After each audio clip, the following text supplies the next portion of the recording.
So back to Pollock. Mhm. He's there to basically hit against lefties. Like that's why he's on the team. Yeah. How, He's basically Mitch Haniger until Mitch Haniger comes back. And then we're probably going to see a DFA of AJ Pollock. okay, but what about defensively? Because this is not a team who has a true center fielder, Right. unless Bryce Johnson is in on the team, but he's been up and down all year long. This is somebody who is a center fielder. I just you look at like defensive WAR, and he's been pretty average for the last few years. I just wonder if this was also like, hey, at least we are comfortable putting him into center field, and we can actually play Yastrzemski in right, and we can play Matos in left. So maybe this is not their top. He wasn't on the top of their list, but Right. for what they could get, they wanted a body out there in center. And like you said, this is not something that is set in stone either, because they have so many different things that they can do with the roster because of how many rookies that they have. And Haniger's back, then yeah, maybe Pollock is out of there. But also when Yastrzemski gets hurt again with the same hammy injury for I think the third time this year, Yeah. you kind of have to, prevent against that happening, right? So I understand the move, and I understand also why Giants fans are like, really? Let me give Giants fans one caveat here, one small hope, which is he did hit 14 home runs last year and 21 home runs the year before. He hasn't had almost any opportunities this year to really play. He's had 138 ABs. He's only played 49 games. So, change of scenery. He's only going to hit left-handed pitching.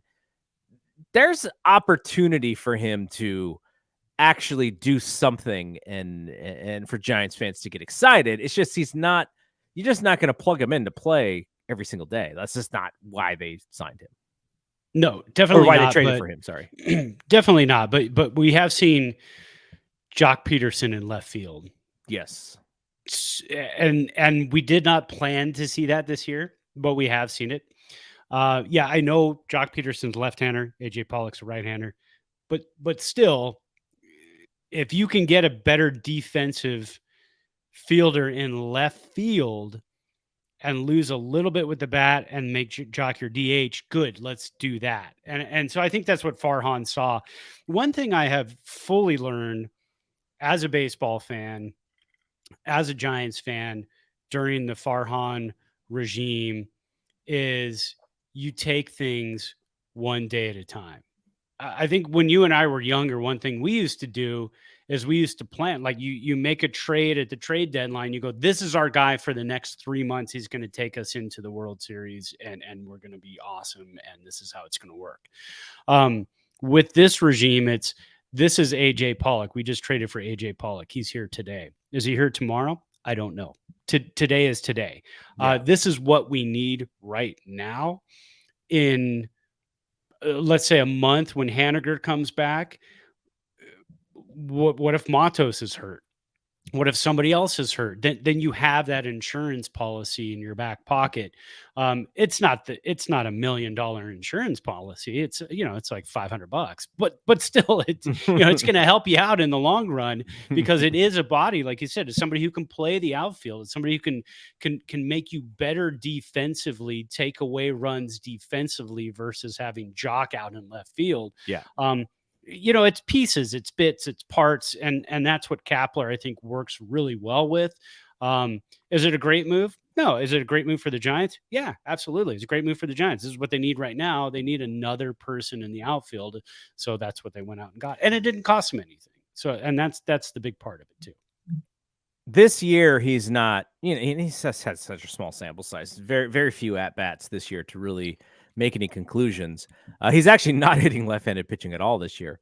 But historically, left-handed pitching, his batting average is 6 points higher, and his slugging is 70 points higher. His OPS is about 70 points higher. So historically, versus left-handed pitching, he's just a much better, as he should be, because he's a right-handed hitter, and that's Yeah, kind of how it right. works.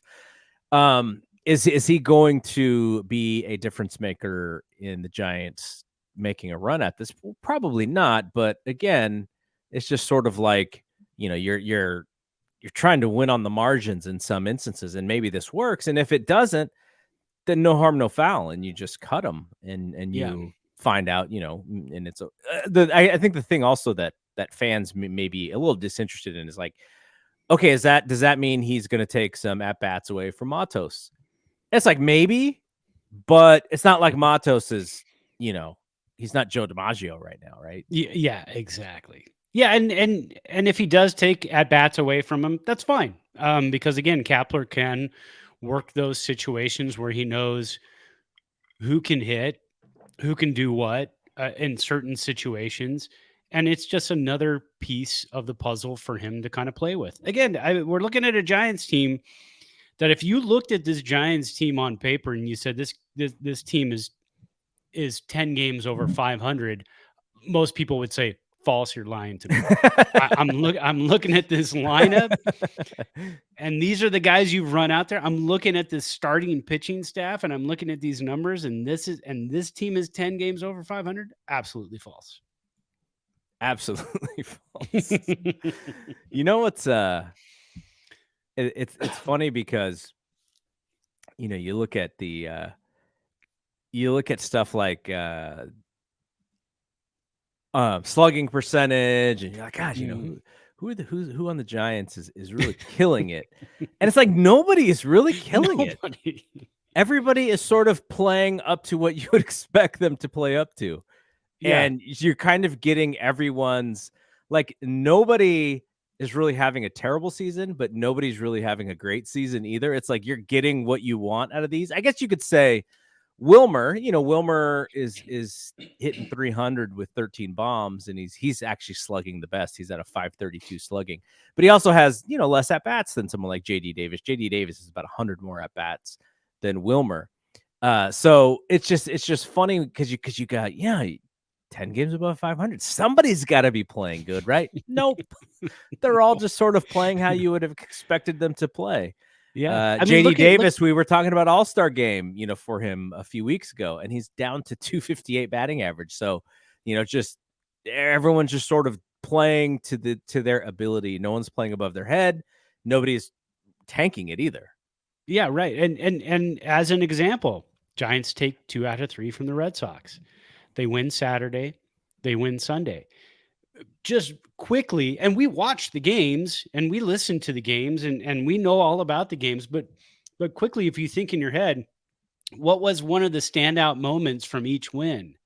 You'd really have to think, because it's just the little things. They all just kind of add up. They're little. Nobody went out there and hit 3 home runs in the game.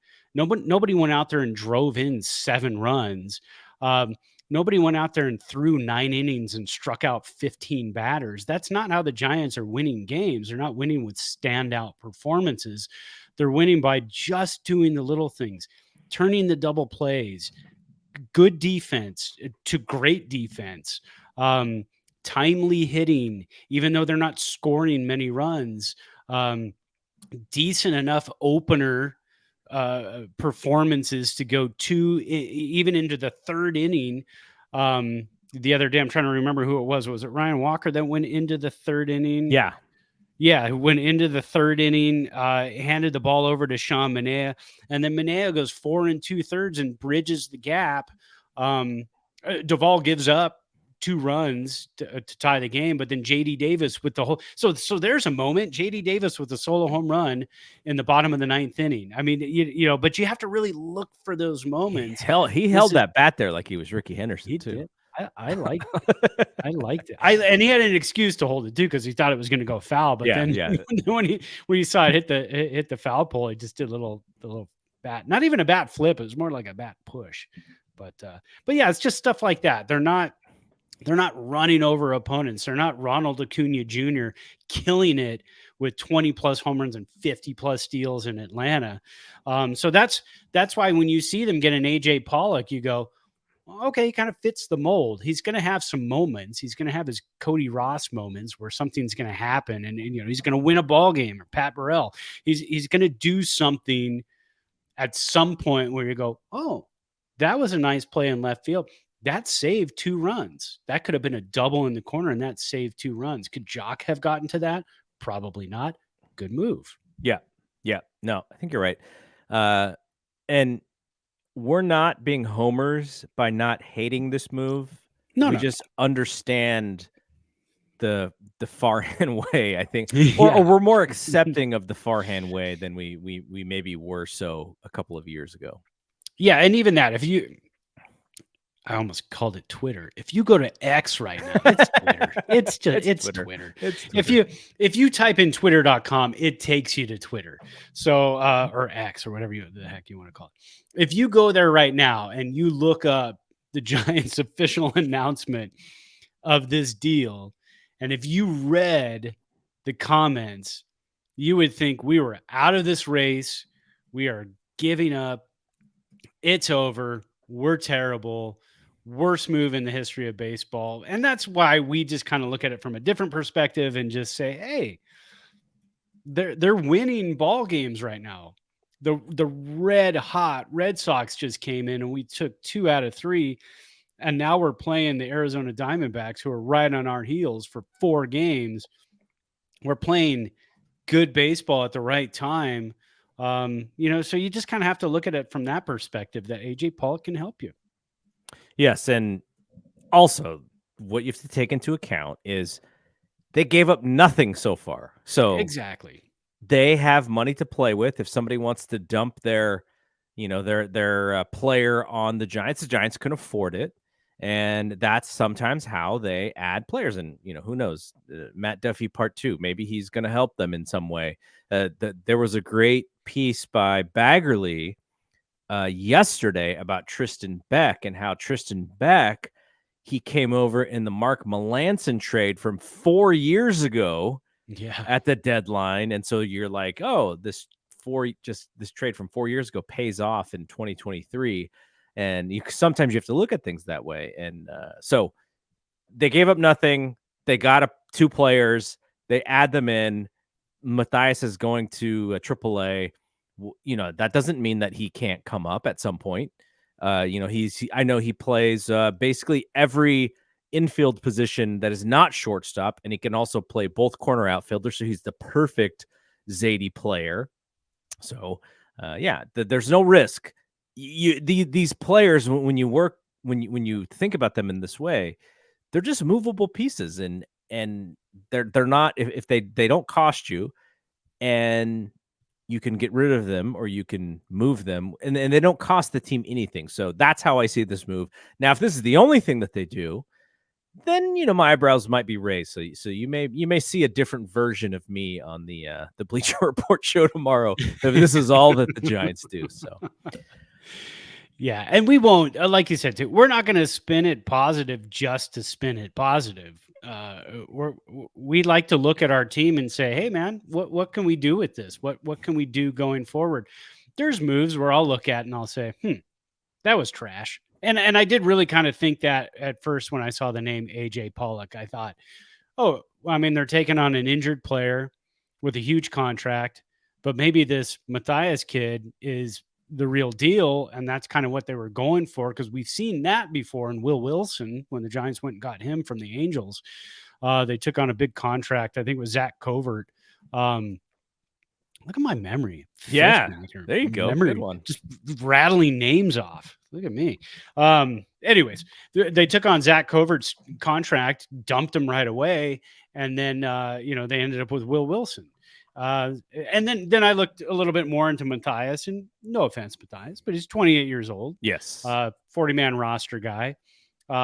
He's in AAA now, and the Giants put him in Sacramento already. They announced that. So it wasn't necessarily for that. And so I thought, they're just going to dump Pollock.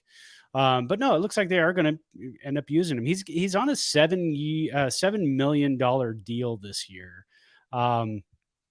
So it's probably about 4.5 left. And again, it depends on the cash that they also got. What, they get 1 million, 2 million, whatever they got for it. He does have some bonuses. If he wins the MVP this year, it's not going to happen. He gets $150,000 bonus. So he didn't even bet on himself. I don't like that, man. No, he wins the World. He's a restricted free agent after this year, so there is no risk really. There is no risk, and if he wins the World Series MVP this year, it's $100,000 bonus. Hey, there you go. Yeah, $50,000 bonus for All-Star original ballot, or a Gold Glove, or a Silver Slugger, or a League Championship MVP. And just 25,000 straight up for an All-Star selection. So, anyways, and I don't think we're paying any of those. Unfortunately for AJ, he had to get to 350 at bats to get a $500,000 bonus. Yeah, and it doesn't look like that's happening. No, I mean he'd have to play every day, and they'd have to go into extras quite a bit. Yeah.